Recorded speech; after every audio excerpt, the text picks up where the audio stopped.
Magandang araw mga banateros. Breaking news ha. Hearing sa kamera. Illegal. Panoorin mo itong video hanggang dulo at ipapaliwanag ko kung bakit ito illegal sa aking pananaw. Naku po, matindi ho ito. Mga kababayan, ito ang nakakatawang bahagi ng palabas na to. Kapag hindi sumipot si BP Sara, siya ang masama. Ito yun ha.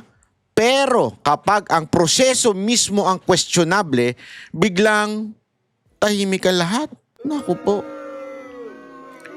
Hindi umaten si BP Sara sa hearing sa kamera at ang agad ng script nila, bakit ayaw humarap? Bakit ayaw magpaliwanag? Bakit umiiwas? Ano tinatago?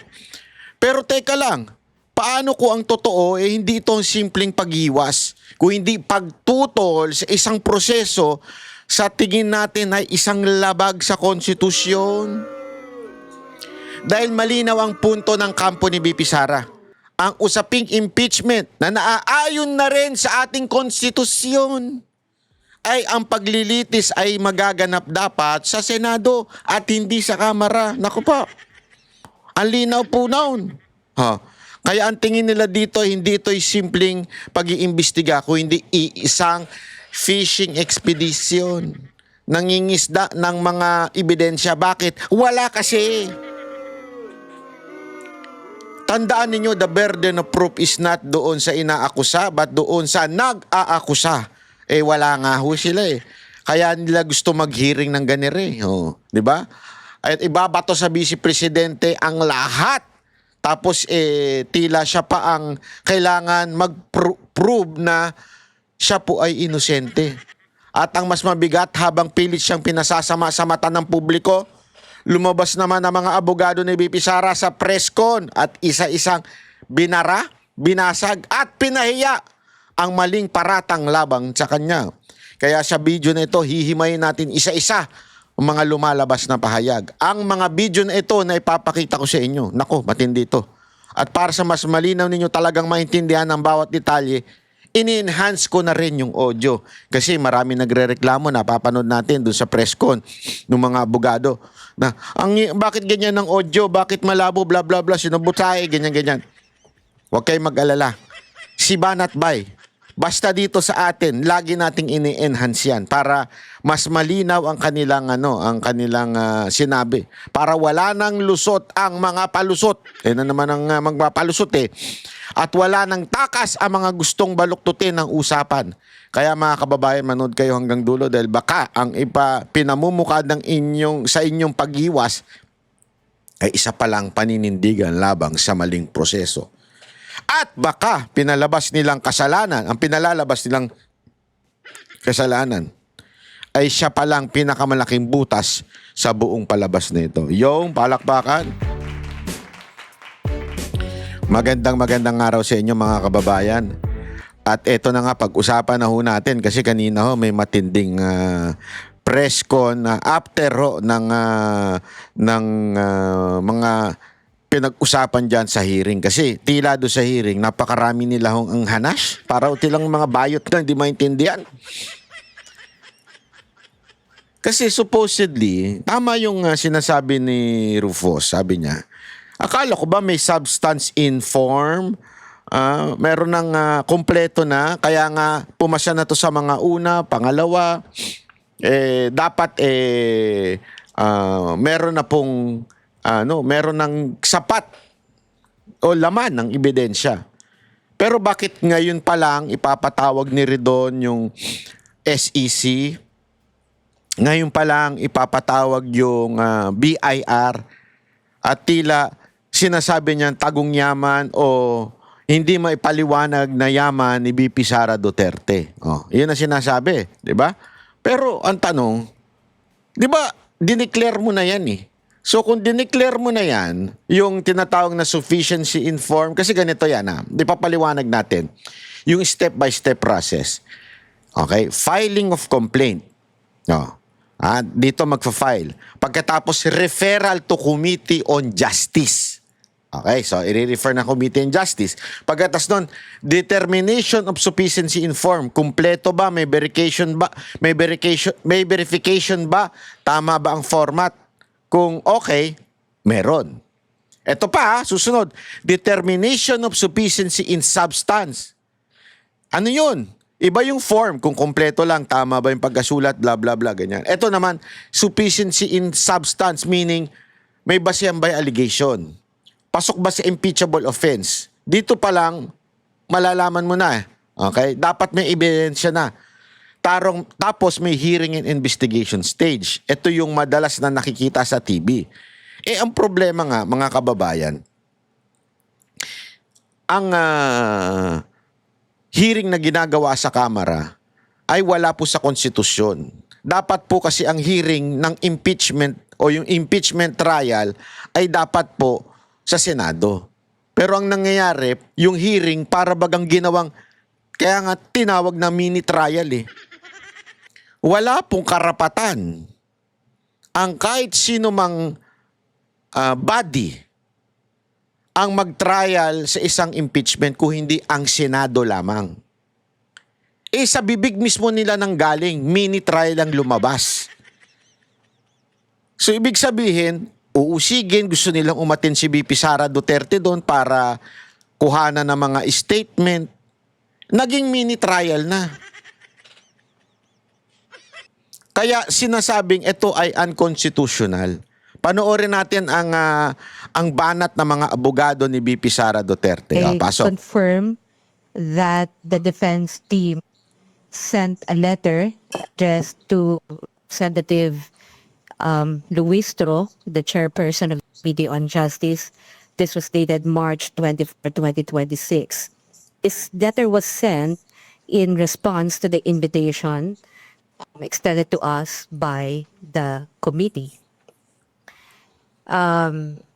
Just so there is context to the letter that we sent, even as we had observed from the hearing that was conducted earlier, that this letter was also tackled by the committee, we could just read the pertinent portions so that the public is also informed of the reason or the reason stated in this letter on why the respondent and the defense team did not participate in the hearing today.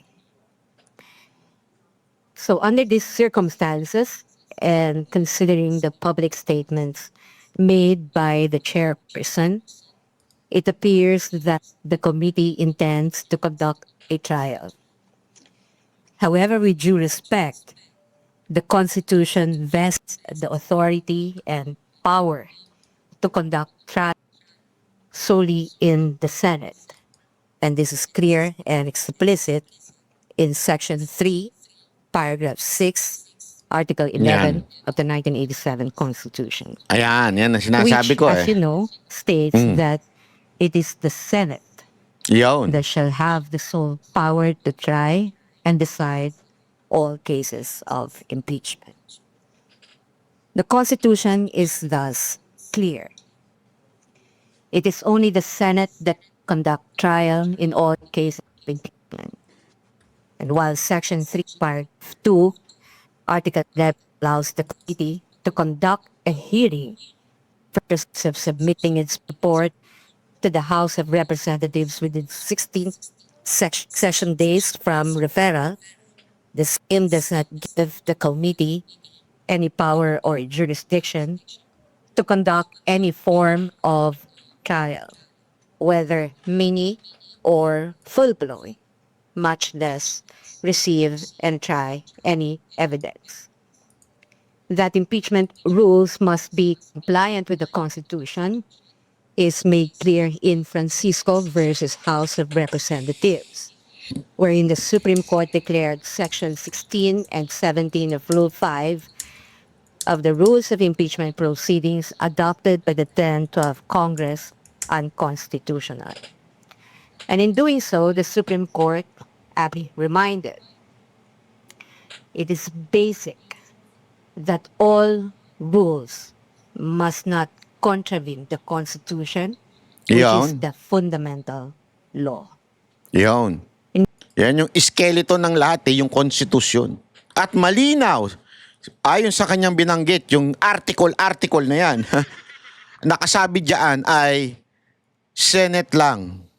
Senate lang ang pwede. light of these, while the invitation for the respondent and counsel to participate in the committee's mini trial is well noted, we cannot, however, do so at this point on the ground that the committee and or the House of Representatives, as well as any of its members, lack jurisdiction to conduct any form of trial or exercise any of its incidents. Absent such jurisdiction, any attempt to proceed in the nature of any form of trial or to invoke powers ancillary to it Yun. is unconstitutional. Consequently, the respondent puts on record her objection to any requests, motions, or similar efforts aimed at obtaining or fishing for supposed evidence through processes that necessarily presuppose the existence of lawful authority and jurisdiction under the Constitution, which in this case is absent. As timely stated in the appearance consolidated answer both made ad cautelam, the respondent does not waive any jurisdictional or other objections she Yun. has Mamaya to these papaliwanag natin yan. proceedings, nor her right to seek the appropriate legal remedies. Nonetheless, she is prepared to meet the charges against her before the proper jurisdiction. Thank you. We will now open the floor to questions para hindi tayo maubusan ng oras. Yan. Maganda to, maganda to. Boy, dinakli mo.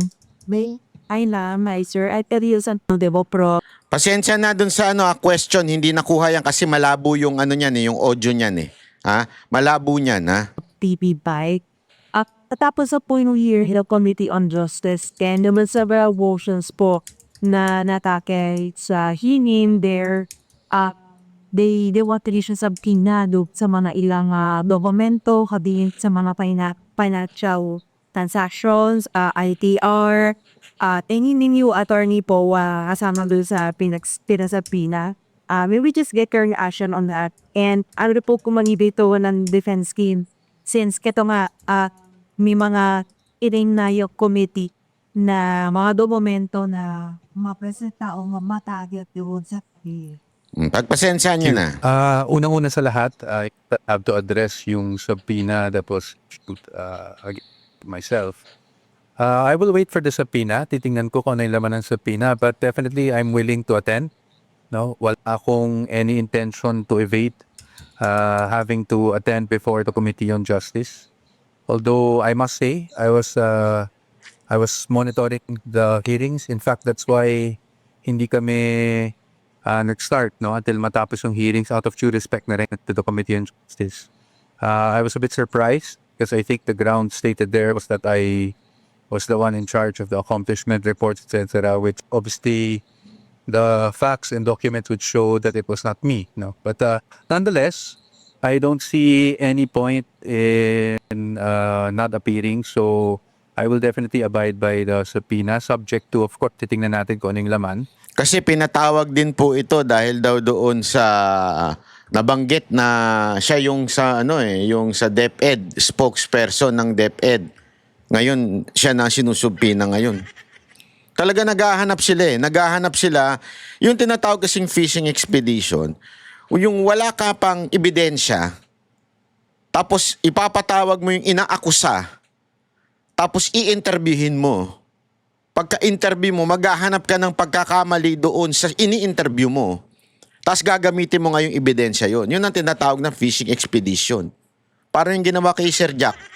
Pinatawag si NBI, tapos doon, naghanap sila ng maisasampang kaso kay Jack. Wala pa talaga silang ebidensya. Yung kanilang ebidensya ay kinuha mula dun sa sinabi. Pagdating naman doon sa ibang subpoena that will be issued for the documents, I think it is our job as counsels to look first at kung ano yung scope ng subpoena and see kung naaayon ba sa batas yung pag-issue ng subpoena. Attorney Sheila, is there anything you wanted to add pa? In addition to what Mike had said, I think the portions of the letter that I had read earlier would answer that question. So right now, what is clear is that we have questions on the jurisdiction of the committee to Yan. conduct any form of trial. And Ayun. if you had noticed also from the letter, we had stated that it's not only the conduct of the trial, but also the exercise of any and all ancillary incidents to it, which includes, of course, the issuance of any compulsory process. I cannot tell you Ayun. yet how the defense would meet the orders given today at the committee hearings or how we would specifically respond to those. But we are making Actually, para personally pa alam, what i para personally pa alam, what i-lay down ka ng mga rason kung bakit hindi siya nakalahat dito sa pati. You know, All right, thank you. So, you have two questions, right? Number one, it does act to the statement that what the committee is conducting is not a trial, but is allegedly a preliminary investigation. Number two, you also want us to react to the statement of Representative De Lima, act at, to the effect that the nuance of the response Pasensya na doon sa audio ha, kasi napuputol-putol eh. Pero dyan lang naman po yon sa simula. at the committee Sa simula hearing lang today yun. is allegedly a disrespect. Let me respond to the second one before I go to the first one. We regret that that's how the good representative feel, but we also had very clearly in our letter and with good intentions because it is our duty as lawyer to put the defense or best defense available for our client.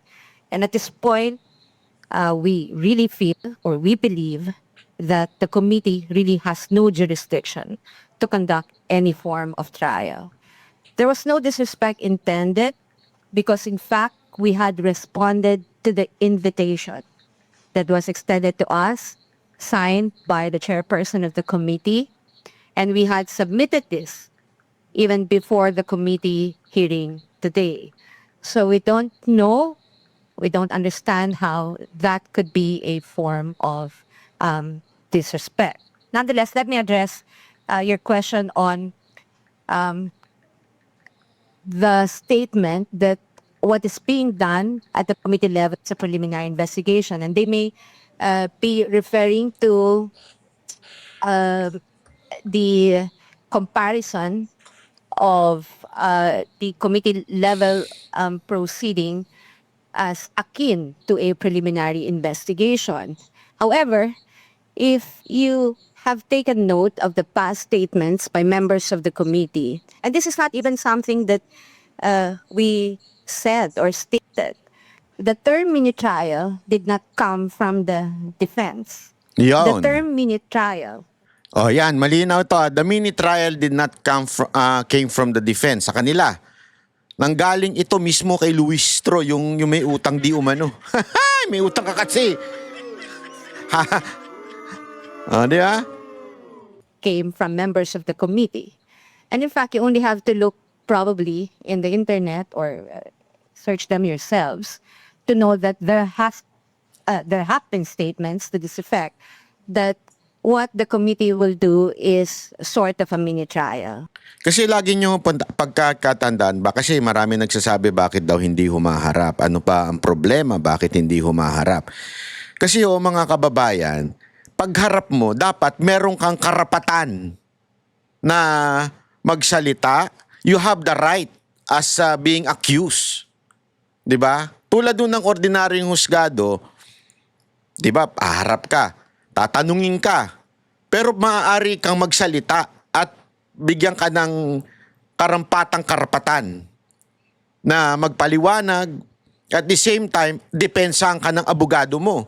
At the same time, yung ipipresenta nilang mga witness ay kailangan pwedeng i-cross-examine. Ang problema, lahat yan, wala. Bawal nga pagsalitain unless tinanong. Tapos bawal din questionin ng abogado yung witness na ipipresenta nila. What the kind of rule is that? Di ba? Anong klaseng rules yan? Kung ganun. Sa bagay, sabi nga ng konstitusyon, it is not a trial. It's just a hearing. Therefore, may karapatan ang inaakusa na hindi umattend at may karapatan din tanungin ng abogado na merong itong issue ng jurisdiction. Kasi ladies and gentlemen, for your information, in all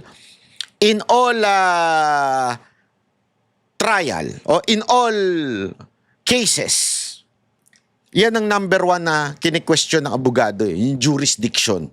Number one yan.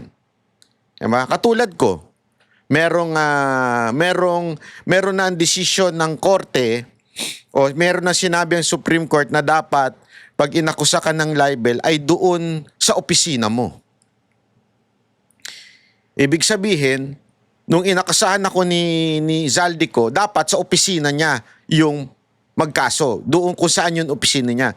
Which is the House of the Representative. Di ba? Although, kinwestiyon nga namin yung korte, bakit sa Legazpi yung kaso? Dapat sabi ng Supreme Court ay kung saan yung opisina. Although, hindi na napagbigyan. Okay? Dahil nga sa, alam mo naman, ibang klase si Zaldico. Maraming maleta. Wala tayong sinasabing pero ang sinasabi lang natin, hindi ho tayo napagbigyan. Hanggang inakyat na po namin and eventually na-dismiss na din po. Bakit? Again, number one po yan. Jurisdiction. Napaka-importante ho yan tinatalakay. And so, our response to that is, given that the Constitution only vests the power and authority to conduct trial in the Senate, Yan. then the House of Representatives or any of its committees cannot do that. And I think this is very clear also in the Duterte ruling, both in the 2025 and 2026 decisions of the Supreme Court, that constitutional parameters with respect to the conduct of the entire impeachment proceedings should always be complied with, especially given that it's not only a purely political proceeding, it is also a legal proceeding, and therefore must comply with the fundamental law. And what is our fundamental law? Our fundamental law is the Constitution. You don't even have to write it in any contracts or like. Grabe, lalim magpaliwanag ni ate, no? Patay sila eh. Patay sila sa lalim nito magpaliwanag eh. Agreements or any rules written in every rules, in every contract. That's how fundamental the objection of the respondent is to the committee proceedings. Yun po na attorneys Joseph Peterna po from Canada Borigin. In asserting the unconstitutionality of the House jurisdiction over the impeachment happening, Pasensya na again doon sa nag-i-interview, malabo talaga yung audio niya, sobrang hina yan, kaya hindi siguro na-detect nung yung app na panglinaw. Ang ipansin din na lang natin yung sagot po ng abogado. what are we trying to achieve here po ba? Are we trying to stop the House hearing or have we made any legal good na ipadit po to? Or it's just a mere position on the rest? Ano daw ba ang Well, purpose for now, ninyo? that's really the position of the defense team na unconstitutional in nangyaring proceedings, 'di ba? Ngayon, ang tinitingnan natin, ang sinasabi talaga natin dito to simplify things. Sa Constitution, very clear naman yung nakasulat, no? Number one, ang initiation ng impeachment proceedings that belongs to the House. That is exclusive power of the House. We're not contesting that. No? But, pagdating sa trial, that power exclusively belongs to the Senate. Napaka-clear niyan. Kaya ang sinasabi lang namin dito is hindi naman pwede dito sa pag-initiate pala ng proceedings nagkakaroon ng tinatawag na namin na mini trial. At again, kaklaruhin ko lang yung emphasize ko lang yung nasabi na ni Atty. Sheila. Hindi po sa amin ang galing yung term na mini trial. Yan po ay galing sa mga statements Iyon. ng either Committee on Justice or Sabi ko sa inyo, lagi ko sinasabi ito, at ito lagi ko itong tinatatak sa utak ko pag may kausap ako, may kanegosyo, may kanegosasyon ako. Less talk, less mistakes. Totoo yan. Kaya, ang problema ka dito sa mga congressman, panayang pa PR, panayang daldal sa media, panayang pa presscon, yan tuloy, napapahamak sila. Napapahamak sila. Sila mismo ang gumamit ng salitang mini trial. O ano nangyari sa inyo? Nga. Nga kayo ngayon. Why? The Constitution says, trial will only be in the Senate. Gumamit pa sila ng, this is a mini trial. Tanga-tanga talaga Hindi ko alam kung may mga abogado ba doon, pero sadyang sagad sa katangahan. even other personalities. So hindi po sa amin ang galing yan. That's why we're contesting it. Ngayon, ano ba ang trabaho para sa amin ng Committee on Justice? At least aming pananaw. And again, with all due respect to the members of the committee and the committee itself. No, walang ka-respect Ang trabaho yun. po ay to determine, sabi nga nila, kung ito ay iaakit na sa plenaryo at iaakit na eventually sa Senado, hindi pa. So ang parati namin sinasabi, kahit sa previous interviews ko, ang gagawin lang naman is to evaluate the complaints and the evidence at hand. No? Kung ano yung mga naka-attach na ebidensya doon sa complaint. So yung pagpapatawag ng mga witnesses and all those things and asking for documents, that goes well and beyond, di ba? Yung evaluation lang kung ito ay dapat mapunta na sa plenaryo at ang sa ganun ay maiakat na sa Senado. So sa ngayon, are we going to question this? Kasi I think that was your question talaga. Of course, that possibility is always there, hindi ba? But hindi po na kami magsasabi ng anything categorical. Ito ay dapat pag-usapan hindi lang namin pero pati na ng aming kliyente. At titignan natin kung anong mangyayari. That's why we have been monitoring these proceedings from day one. And then we'll let you know kung meron na kaming desisyon upol doon. So, sorry, follow up.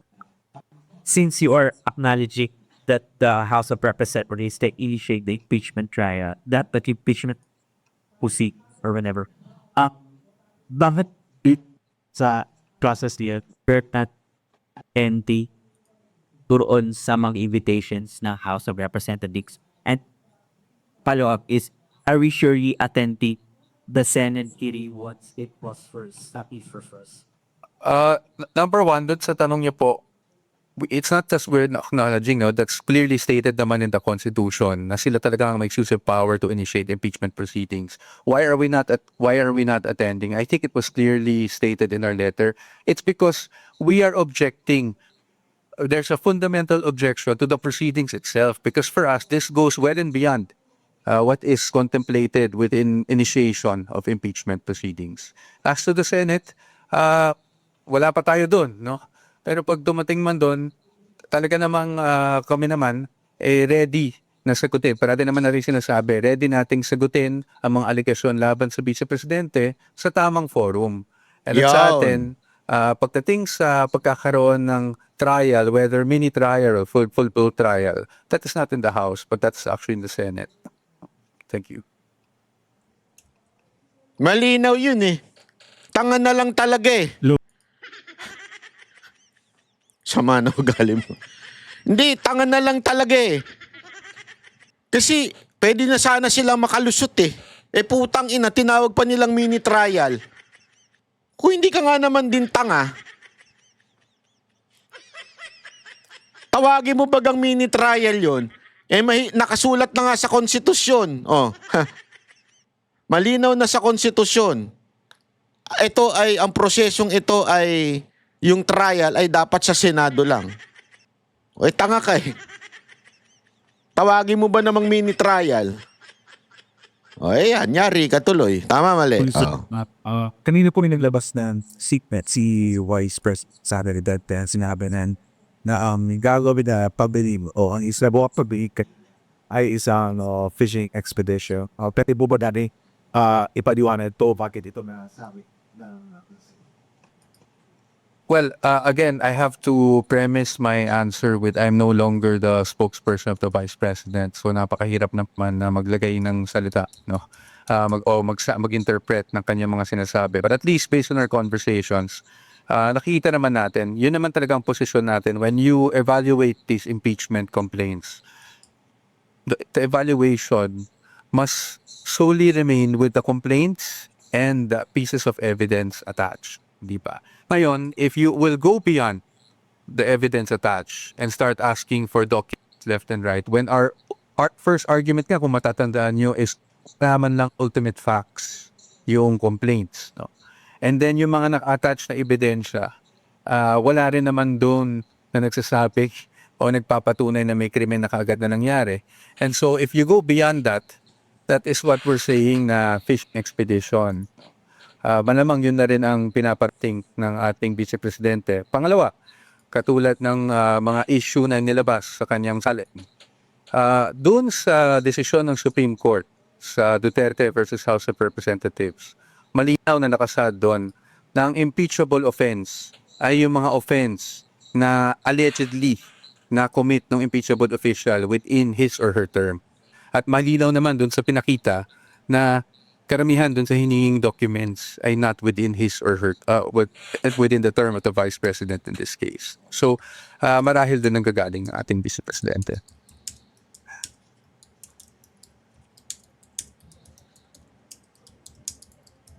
Pinapino ko rin daw sir kami the types. I just like to note lang po yung mga subpoenas nila dun sa subpoenas universal. Prophet Cherry Busuttige said na it's a form of fishing expedition. That's why we objected to the Sorry. to the motion based by the panel. Pero sa tingin ko ba, muna natin bilang natin makulbol nito beti ko part manasalin kasi yun na as Lubos Obliges nga sa legal network saying na it's a fishing expedition at paano punta ito sa kiyari sa Pore Kish mo kaya na Sorry sa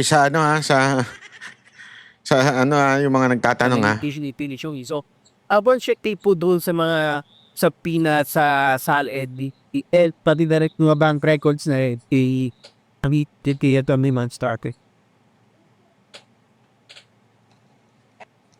I think I've made this clear. And I also, again, say that if the objection of the respondent goes into the matter of jurisdiction, meaning does the committee have any power or authority to conduct a mini trial or whatever it is that they will call it, including the examination and cross-examination of witnesses, issuance of compulsory processes for the introduction, reception, and examination of evidence. Our position has been made clear in the letter. Yan. That authority and all the incidents Yan. of that authority should only be exercised by the Senate. Because why? Again, we go Alam mo, eto sinasabi ng iba, bakit daw ba takot si VP Sara Duterte? Kung takot siya, di sana umatin na lang siya dyan para may tsansa pa siyang hindi ma-impeach. Di ba? Ng Kamara. Kasi ladies and gentlemen, pagka hindi siya umatin, hindi siya nakapag-defend, maaari pang ang gamitin yan, according mismo kay Luistro, maaari pang gamitin yan as impeachable offense. Yun ang sinabi nila. So, alam mo yon, this is a risk for the Vice President. Kaya nga, mas maganda, umatin siya dapat. Pero dahil nga atapang-atao to si BP, hindi takot to ma-impeach. Naalala niyo yung aming interview sa kanya? Kung hindi siya sana nag-resign at sumunod na lang siya dun sa pinapipirmahan nila Romualdez sa kanya, di hindi sana siya nayurakan ng kanyang pagkatao. Pero sa kanya, mas willing pa siyang ma-impeach. Willing siyang ma-impeach, kesa sa pumirma doon sa pamimigay, pamumudmud ng pera sa mga congressman. So, handa siya dito. ang kini-question dito kasi, mali yung ginagawa ng kamera at hindi siya magpapa sa ilalim. Ganong katapang si BP Sara. Ganong katapang. May bayag. Mas may bayag pa siya dun kesa sa mga mukhang perang bayaran dyan sa kamera eh. Mas may bayag pa siya.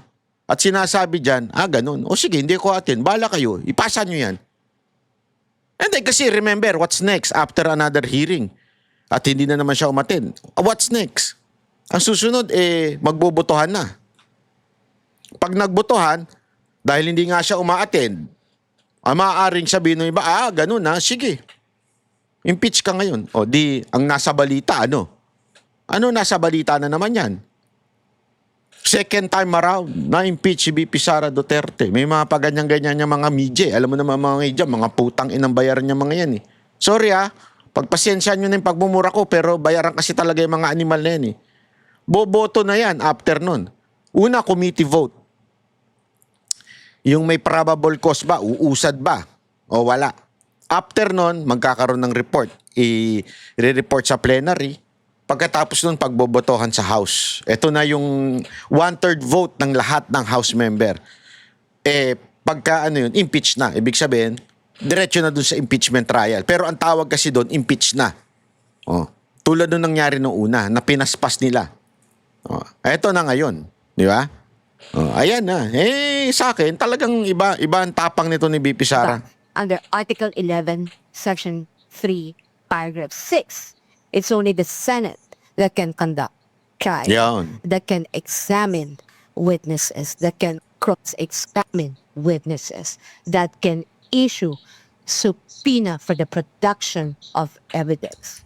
In fact, if someone here earlier asked, this is akin to a preliminary investigation, under the current rules of preliminary investigation and inquest proceedings, even the matter of deciding or Linawin natin na Article 11, Section 3. Ito ang pinaka-importante sa lahat. The Senate shall have the sole power to try and decide all cases of impeachment.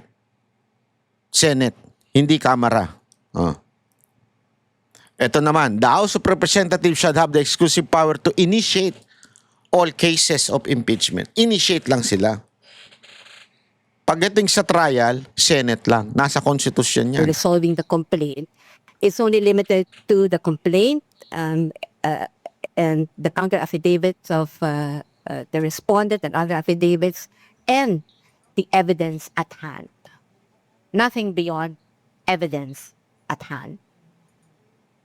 Malinaw. And let me clarify this because it might be that the idea that just because the respondent did not appear and sent other through lawyers stating the reasons for non-appearance, which raises issues on jurisdiction, it doesn't mean that she or us or we are just raising technical issues. Because I think every lawyer knows that the matter of jurisdiction is always substantive. Cannot even be Yan. waived. Cannot even Tama! be, a subject of any agreement. Once a body, once a tribunal acts beyond the powers vested in it by the Constitution, that cannot be allowed. Yan. Tumpak. Tumpak, lumpak, lagpak. Next question, open by the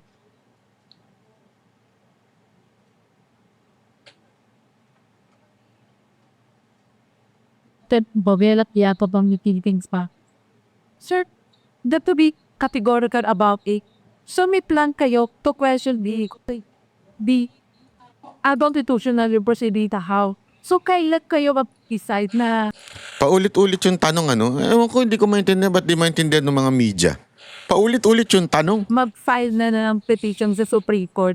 And second po, ano po yung magiging action natin next? Meron pang 3 hearings pa ang upcoming judge So, nakikita rin po ba yung scenario natin na walang a-attend ng mga lawyers except sabi nyo nga, allegate ni subpoena kayo. Walang a-attend na lawyers and even si Vice President Sara Duterte. Kasasabi Number lang. one, hindi ko po sinabing may plano. Ang sinasabi ko lang po is, of course, there's always possibility. Alam nyo, maraming nagfe-frame the past few weeks. Nasabi, aakyat yung mga yan sa Supreme Court. As if it's a wrong thing, no? Yan. Our job as lawyers Yan yung ano yan yung laging palabas ng mga hindot na mga media at mga dilawan, pinklawan, mga teroristang, mga rallyista, at the same time yung mga tatanga-tangang mga tanso vlogger. Aakyat na naman yan, tatakbo naman yan sa Supreme Court. Para bagang mali ang tumakbo sa Supreme Court. Tama po yun. That's the legal process to question the jurisdiction is sa Supreme Court. Di ba? Sa Supreme Court ang final arbiter. Kaya nga nasa konstitusyon natin yan. The Supreme Court is the final arbiter. Pagka hindi magkasundo pagdating sa batas, mga bagay-bagay. Kahit, hindi nyo ba alam ito? Kuwari, gumawa ng batas ang Kamara. Gumawa ng batas ang Senate. Nag-bycam. Pinirmahan ng presidente ang batas. You can question that law even if ginawa at pinirmahan yon. Ginawa ng mga mambabatas, which is the legislative, at pinirmahan ng executive to execute that law. They can, and anyone can question that particular law sa Supreme Court. And the Supreme Court has the final authority all over any, mali ata English ko dun basta any laws is a Supreme Court kini-question. Ibig sabihin, that's the right thing to do. It's not the illegal thing to do. It's the right thing to do. If there is a problem in rules, in laws, pwede kang tumakbo sa Supreme Court and ask the Supreme Court to have clarification on such matter. Kaya nga ito mga hindot na nagsasabing, ay tatakbo na naman sa Supreme Court. Ano ba? Masama ba Supreme Court? Mga animal kayo, mga Yun ang tama Tapos sasabihin ninyo, para bagang tinatakbuhan, takot at pumupunta sa Supreme Court. Ano gusto nyo? Kayo kasi tumatakbo kayo saan? Sa karsada. Tumatakbo kayo saan? Sa media. Dahil alam nyo, bayaran ng mga media, kaya kayo takbo ng takbo sa media. Di ba? Alam nyo, kakampihan kasi kayo. Kasi mainit ang ulo. Yan ang alam nila. Alam nila Dahil mainit ang ulo ng mga media sa mga Duterte dahil mayayari na naman sila. is to protect the client and the rights of the client, no, against harassment and all of these kinds of things. And sa ngayon, ang sinasabi namin is that is always a possibility. Especially since, ulitin ko lang yung sinabi ni Attorney Sheila, our objection to the proceedings is fundamental. No, hindi to mere technicality. We are saying na ang sinasagawa ngayon ng committee, at least sa aming pananaw at sa aming posisyon, is labas na sa kapangyarihan nila dahil yung trial, mini-trial, full-blown trial is really vested upon the Senate.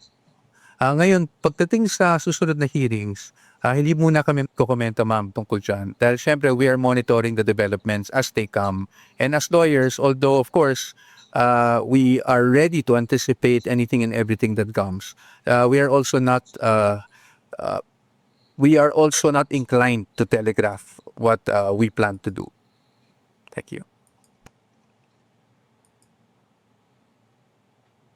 Ang binatuhin po, I think, from IDCs. If ever the Senate conduct the hearing, Can we expect your appearance as well the appearance of King San po?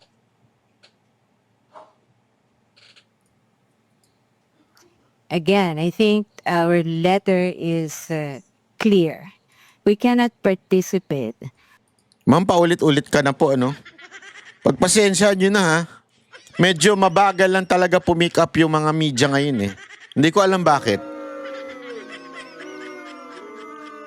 The proceeding that we think is unconstitutional. We cannot have the Vice President appear before a body exercising a power or authority that is vested by the Constitution in another tribunal.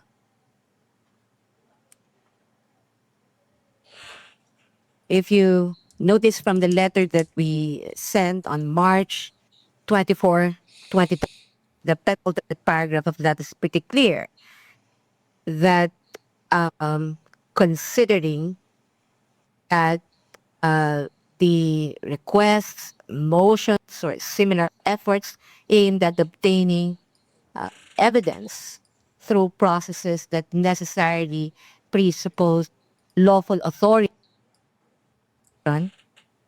then, which in this case we believe is absent, then we cannot participate in the proceedings. This is not even something new. This is something that every lawyer questioning the jurisdiction of the court on behalf of his or her client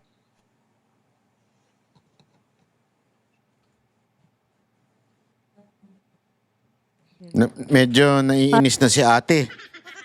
Tayo na paulit-ulit kasi yung tanong eh. Yeah, paulit-ulit eh. So since you are not recognized by the jurisdiction of the absentee, hindi niyo po comply ang any subpoena and hindi expected si Vice President ay yun nag-appear sa House hearing mo po. let me baka ma-misconstrue eh.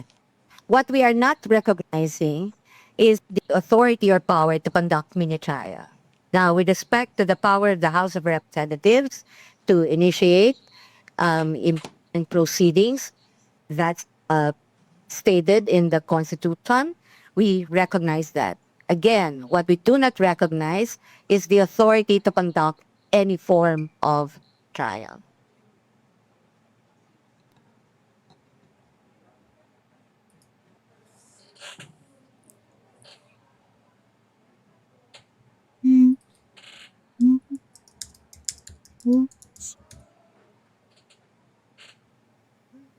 We can't tell you yet what will happen in the next weeks until the committee has concluded its proceedings because, as you know, the committee has just finished the hearing this afternoon, and we have yet also to receive any invitation or notice for the next hearing.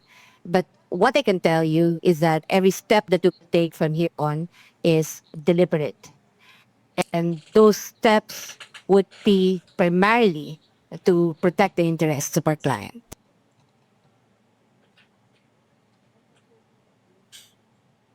Was it so today and Pakita natin ito ha, kasi paulit-ulit na po sila dito eh.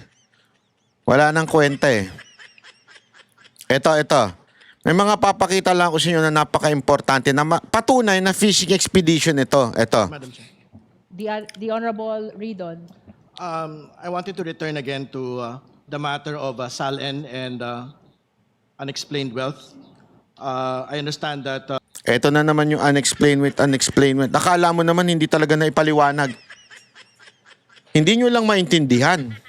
Mahina kasi mga kukutin nyo. Congressman Chu had already moved for the subpoena of the SALNs of the Vice President. And I will also be moving for the following Ano na lang natin na ipo-forward na lang natin para kasi maraming humihingi ng kesyo subpoena about the BIR ganyan. Pero pakinggan natin tong argument po ni maganda to eh. Of subpoena duces tecum with respect to the general information sheet Yan yung subpoena to kuking. and annual financial statements of the business establishments mentioned already by the Honorable Ridon. Do I hear a second? The same has been seconded. Is there any objection? Madam Chair, objection. Objection, Your Honor. And my You're recognized, Honorable grounds for Rodriguez. objection. May I know Is- first why these companies registered with the SEC will be subpoenas in this record? Is there a nexus between this to the allegations in the complaint, third and fourth complaint? May we know? the relevance of these corporations to the present impeachment case against the Vice President. The proponent first, Honorable Ridon, followed by the Honorable Keith Flores. Mahalaga po yung pagpapaliwanag mula sa una, sa mga kinita po ng mag-asawang Duterte Carpio from their own personal income, which will be reflected from the annual income tax returns. Pangalawa, mula din po doon sa mga corporate documents kung saan po sila kasali. Sapagkat doon po natin makikita kung yung pong mga other lawful income para maipakita na ang lahat po ng kanyang kinita over the course of 17 years from 2007 ay mga lehitimo pong kita mula sa sahod at mula po sa kinita mula sa propesyon at mula po sa mga negosyo. So, meron pong clear relevancy. Ito pong mga SEC documents po na ito dahil dito natin makikita kung kumita ba o hindi ito pong mga kumpanya na ito sapagkat kung kumita po ito, maipapaliwanag ng atin pong pangalawang Pangulo at ng kanya pong mister na talaga pong kumita ng tama over the course of 17 years from other lawful income katulad ng propesyon at iba pang mga negosyo ang kanila pong pagsasama. So dito po maipapakita ng atin pong pangalawang Pangulo na hindi po unexplained wealth. Ito po nga kanyang pagkakaroon ng 88 million na net worth in 2024 kumpara po sa kanya po nga kinita na cumulative sahod from 2007. Tingnan nyo to ha. Wala pa siyang proof. Wala pa siyang ebidensya, ika nga. Hihingi pa lang siya. Tapos gusto niya ng gawin dyan at ipatawag yung kung sino mang mga kailangan ipatawag. So hindi na ho ito hearing. Anong tawag na dito? Trial na ho ito. Kagaguhan na. 2024 na more or less mga 30 million to 40 million pesos lamang po, Madam Chair. The Honorable Flores. Thank you, Madam Chair. Madam Chair, I'm joining the objection of Congressman Rufus Rodriguez only on the following grounds, Madam Chair, that the request being made by Congressman Ridon covers periods when the respondent was not yet the Vice President, Madam Chair. I'm going back to the decision of the Supreme Court when it said that we can only file impeachment complaints against an impeachable officer for things done during the incumbency or while she is holding the impeachable office. So by requesting documents or data or figures that would include the time when she was just Vice Mayor, I think, in 2007, or Yon. holding other positions that are not yet or maybe considered impeachable, that's where my objection is, Madam Chair. Honorable Ridon, would you like to comment to that? Tama naman po yun, pero what May punto. Bakit mo kailangan hingin yung mga dokumentong hindi pa Vice President si VP Sara Duterte? Hindi pa siya impeachable nun. Vice Mayor pa lang siya. we would want to be able to see is a complete financial picture of the Vice President from the time that she commenced the public office in 2007 as a Vice Mayor up until today. That would be a proper objection with due respect if we had ended our request previous to 2022. But to be clear, I think a big chunk of all of these businesses' requests will most definitely cover up until today, Madam Chair. And more particularly, there are specific firms here which basically cover the term of the Vice President already. Geometry Security, Amianan Shores, Cable Tow are some examples. But to be clear, all of these are firms that had been listed in the 2024 SALN, which is why I think the nexus between the documents of the SALN and the corporate records is established as we speak, Madam Chair. Would you like to Madam Chair. make additional manifestation? May I secure from Congressman Ridon a statement of ultimate facts in the third and fourth complaint, which mentions these corporations? Are there any? None. There is none. None. Second, are there annexes that would show in the third and fourth complaint that would, mention and that will pertain to why you're going to ask for subpoena ducis tecum to the SSC Dotos te kumpetong kakong kekong. and for the records there? Are there annexes in the complaint? There is none. Madam Wala Chair, din. clearly this will be the biggest fishing fleet expedition. Yo, that we natumpok are mo. doing. Because it was, Yo. we only deal with ultimate facts. In fact, we are trying here to determine whether there is violation of the 6 grounds of the Constitution as stated in the two complaints. And so therefore, how Yun. can we have that? Madam Chair? Yun. So that's the first one. Secondly, did I hear from you that you want records from a law office? Yan. I heard something. Duruin because this is mo! new Duruin mo! to us. This is a surprise to us, all of us here, that they are now a subpoena for entities that are not included in the complaint. So are you saying there's something about a law office? To be clear, these are in the SALN of the Vice President for 2023 and 2024. So I think there is nothing that prevents this committee from basically issuing subpoenas on documents that are actually public documents, Madam Chair. No, I'm asking specifically. There was a statement. You're asking for subpoena for a law office.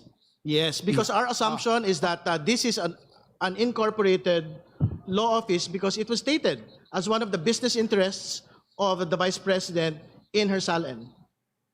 Aware of the privilege communication between lawyers and client? This will exactly violate that provision of privilege. You cannot subpoena law firms for representing a person either accused or in impeachment cases. How can we subpoena a law firm for acting as a lawyer for Tanga kasi. Pasensya ka na, tanga lang. Pati yung abogado, sinusubpina, lawyer nga sila eh. Naka ng weteng talaga. the Vice President? Can you give us a reason why we should subpoena law firms under the rules of court and under the Code of Professional Responsibility? We cannot subpoena records of a law firm. Sure, court records or communications between clients and the lawyers are Bobo. Wala eh. Basta namuliti ka talaga, magmumukha ka lang tanga eh. Pati ba naman yung law firm? absolutely privileged communications. But if this particular law firm is an incorporated entity within the Securities and Exchange Commission and had been submitting annual audited financial statements year after year and general information sheets, I don't think we are precluded as a committee, as an impeachment proceeding, from requesting these particular documents. We are not talking about conversations between the clients of Duterte Carpio or Carpio lawyers. We are talking about their financial output year on year. And to be clear, this is precisely the justification of supporters of the Vice President as to why her net worth, had ballooned to 88 million as against a computed cumulative salary of 30 to 40 million pesos. So I don't think there is reason to, in fact, object to getting all of these financial documents, whether from a corporation or whether from a law firm that is supposedly registered in the Securities and Exchange Commission. Madam Chair. May I call the Honorable Jokno? Ang hirap ano. Wag ka kasing bitter porket sinugi ka ni Pangulong Duterte. Sablay lahat ng hirit mo eh. Sa bagay, pagka bitter ka nga naman talaga, wala talaga. Perhaps it would be more prudent if we could have the motion of Representative Ridon in writing so that we can consider all the angles and the aspects to that request. I think that we would need to tread carefully when it comes to these matters, especially given the points raised by Representative Rodriguez. Motion, hearing suspended. Ang hirap, ano? Mahirap talaga yan. Oh, nasuspend tuloy. In the hearing, but the House just Oh, 'di ba? Ay kasi nga again, hindi na itong si Rufus hindi ho ito maka Duterte Actually, binanatan niya nga yung mga abogado for not attending. Kaya lang, tama nga naman, fishing expedition na yung ginagawa nito ni Ridon. Kahit nga yung isa, yung si Flores, dilawan din yun. Ang lupit nung bumanat sa mga Duterte. Dati maka Duterte yun, pero ang tindi ng bumanat sa mga Duterte ngayon. Pero siya rin, sinasabi niya, hindi naman kasama na yan. Bakit kasama pa yan? Ewan ko kung bumabaloktot na naman kasi pagkabalimbing yun Di ba? O ito, tingnan ninyo tuloy ang mini hearing. Mismo si Luis Tro nagsabi nito. O, pakinggan nyo. The Vice President has been invited to participate. She is reportedly prepared for a full-scale legal battle, a bloodbath, as it has been described, assembling a very large team of lawyers. She is apparently ready to face the accusations and defend herself at length. And yet it appears she will not even participate. We recall the words of Justice Antonio Tiham in the previous impeachment against Chief Justice Maria Lourdes Sereno. Failure to participate in the hearings before the Committee on Justice is tantamount to a culpable violation of the Constitution. Aba? Sige. Ayon sa pananaw na iyon, Ah. ang hindi pagharap sa proseso ay Ano? maaaring ituring na patuloy na paglabag sa saligang batas. O, edi sige, ipasa nyo na sa tanong hearing. ngayon, Ipasa nyo na sa plenary. maaari rin ba nating sabihin ito sa Vice Presidente? Pasa nyo na nga. Let us remember, the Vice President took the same oath. I do solemnly swear that I will faithfully and conscientiously fulfill my duties, Ah. preserve and defend the Constitution, execute its laws, do justice to every man, and consecrate myself to the service of the nation.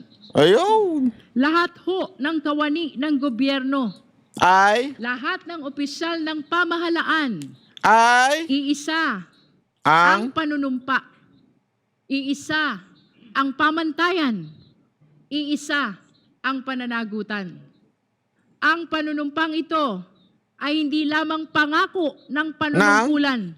Ito ay panata ng pagharap sa pananagutan at paggalang sa saligang batas. Nako. Dito sa komite, susundan natin ang saligang batas. Hindi natin tatalikuran ang ating tungkulin. Iyan ang inaasahan ng taong bayan. Hindi pag-iwas, kundi pagharap. Hindi katahimikan, kundi pananagutan. Sapagkat ang panunumpa ay hindi lamang binibigkas sa simula. Ito ay pinatutunayan sa bawat pagkakataon na tayo ay sinusubok.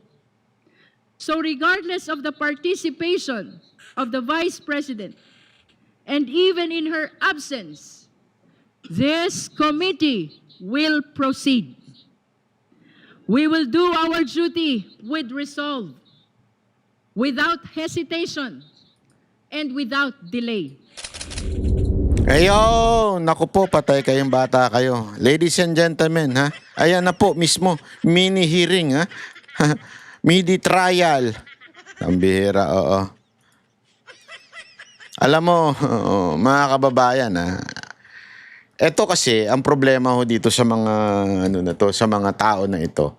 Kasi pilit talaga nila Pilit talaga nilang, awan ko nga, eto, pananaw ko lamang po ito, Pananaw ko lamang po ito na tila talagang sinasabi nila o kanila pong pinagpipilitan na umaten si VP Sara Duterte para maging circus, ika nga, yung pagdinig. Bakit?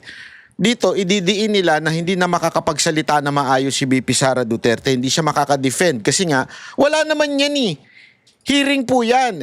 Kung gusto nyo nga, di ipasa nyo na lang sa plenary na magkabotohan na. Pero I don't think they can do that. Kasi BP Sara is not a stupid person. Si BP Sara mautak yan. Lalong-lalo na yung mga abogado rin yan. Di ba?